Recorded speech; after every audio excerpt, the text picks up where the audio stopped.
Good morning বন্ধুরা, নতুন বছরে সবাইকে জানাই হ্যাপি নিউ ইয়ার। নতুন বছর যেন সকলের খুব ভালো থাকে, ভালোভাবে কাটে। আর দিনের শুরুটা দেখেছো, একদম কুয়াশা আচ্ছন্ন, পুরো চারিদিকটা যেন ধোঁয়ায় ভরে আছে। আজকে আর রোদ উঠবে বলে তো একটুও মনে হচ্ছে না, যা ওয়েদার। আর তার সাথে দিচ্ছে প্রচুর জোরে হাওয়া, জানো তো, কি ঠান্ডার হাওয়া, বাড়ি থেকে তো বেরোতেই পাচ্ছি না একদম। কি ঠান্ডা! আর ঘড়িতে বাজে দেখো প্রায় 6টা 10। উঠছি উঠছি করে উঠতেও পারছি না, এই উঠে কোনো রকম একটু চা যতটুকু না করলে হয়, একটু চা করে নিয়ে এলাম। এই চাটাই মনে হচ্ছে এনার্জিটা বাড়াবে পরের কাজে যাওয়ার জন্য। তো এখন চাটা খেয়ে নিচ্ছি। চাটা দেখবে সকালবেলা যদি তৃপ্তি ভরে খাওয়া হয় না, মনে হয় সারাদিনে এনার্জিটা আমি এখান থেকেই পেয়ে যাই। আর আমার একটু আবার চা না খেলে ঠিক জমে না। তো এই যে একদম চাটা খেয়ে লেগে পড়েছি ঘরের কাজে। ঠান্ডা বলে তার কাজগুলো আমার জন্য আর দাঁড়িয়ে থাকবে না, আর ঘড়ির কাঁটাও আমার জন্য দাঁড়াবে না। আর আমরা মেয়েদের ঠান্ডা মারলে হবে না, তাই না? এক এক করে সব কাজ করতেই হবে। তো এই যে ভাবছি বুলিকে বার করাবো না, কিন্তু বুলি আবার বাইরে বেরোবে বলে কিচির মিচির করেই যাচ্ছে। তো চলো বুলিকে একটু বাইরে দিয়ে আসি, দিয়ে এসে আমাকে আবার বাকি কাজগুলো সারতে হবে। কি ঠান্ডা জানো তো। আর রাতের বাসনগুলো ঠিক এখনো গোছাইনি। এবার এক এক করে বাড়ির কাজ যেহেতু শুরু হয়েছে, এবার সব পরিপাটি করে যেখানকার যা কিছু সংসারিক কাজটা হয়।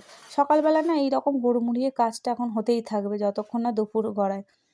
তো এই যে রাতে বাসনগুলো ধুয়ে থাকে বলে না, যাবে সকালবেলা অনেকটা কাজ আমার ভালো হালকা থাকে। আর আমার ভালোও লাগে যে বেশ সকালবেলা ঘুম থেকে উঠে যখন দেখবো রান্নাঘরটা পরিষ্কার পরিচ্ছন্ন, আমার তো ভীষণই ভালো লাগে। কারণ আমার ওই সকালবেলা উঠে আগের দিনের বাসন মাজতে আমার একটুও পছন্দ না। তো আমার কাছে ওই জন্যে আমি যত শীত বলো গরম বলো আর যত রাত্রি হোক না কেন, আমি আমার এই কাজগুলো ঠিক করে রাখি। তো এক এক সময় ঠান্ডার জন্য বাড়ি থেকে বলে যে মাজতে হবে না, সকালবেলা মাজবে। তা আমার না ঠিক পোষায় না। আমার মনে হয় একটুখানি জল ঘাঁটবো, তা কী হয়েছে কি, আর আমার নিশ্চিন্তে ঘুমোতে পারি, এই আর কি। তো এটা কাজটা গোছানোও থাকে বেশ, কোনো সকালবেলা অতটা তাড়াহুড়োও থাকে না, এটা করতে হবে ওটা করতে হবে।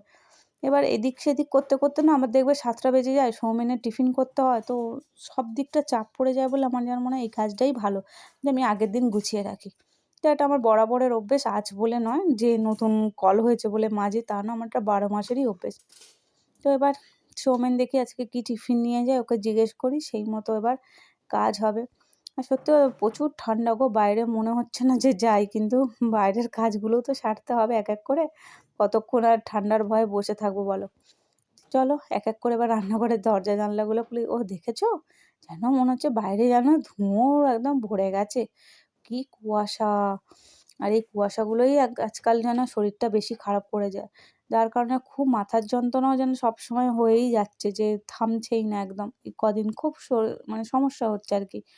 তো ডাক্তারখানায় যাবো যাবো করে যাওয়াও হচ্ছে না, ভালো লাগে না, জানো তো।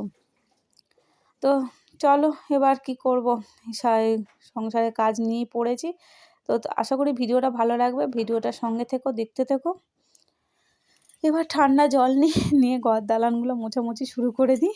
তো চলো, এই যে বললাম না অনেকটা সকাল থেকে কাজ হচ্ছিল, তো ঠান্ডার ওয়েদারের জন্য এখানে নিয়ে চলে এসেছে বাপি মাংস। তো আজকে আর রান্না বান্না সেইরকম কিছু হচ্ছে না, তো হচ্ছে শুধু মাংস, ভাত, একটু বেগুন ভাজবো আর একটু চাটনি করব, ব্যাস।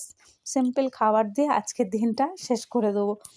ঠান্ডার সাথে দেখবে একটু চিকেন হলে বেশ ভালো লাগে, তাই না? আর আমাদের মাংস হলে একটার সঙ্গে আরেকটা ভালো লাগে না অন্য কোনো তরকারি খেতে। তো যাই হোক, ভিডিওটা